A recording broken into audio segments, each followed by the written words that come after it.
नमस्कार। आइ हम अनंत पूजाक मंत्र लऽ कऽ आयल छी। ई मंत्र अनंत सूत्र बांधबा कालमे पढ़ल जाइ छै। ई अनंत पूजा अपन मिथिलाके बड्ड पैघ पाबनि मानल जाइ छनि। ई भादव शुक्ल पक्षके चतुर्दशी तिथिके होइत अछि।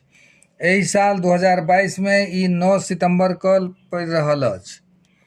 अनंत पूजाक मंत्र, अनंत सूत्र बांधबाक मंत्र हम बाजऽ जा रहल छी।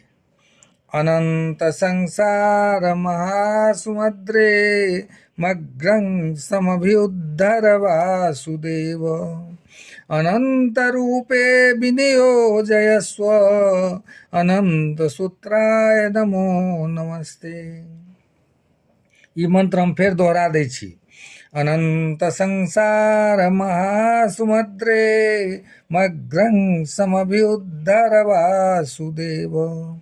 अनंत रूपे विनियोजयस्व।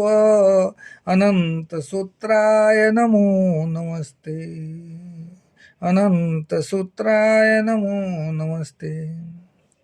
एहिमे ध्यान राखब जे अनंतक सूत्र अगर स्त्रीगण बान्हि रहल छथि तऽ बायाँ बाँहि पर बान्हथि, आ पुरुष बान्हि रहल छथि तऽ अपना दहिना बाँहि पर बान्हथि ई डोरी के।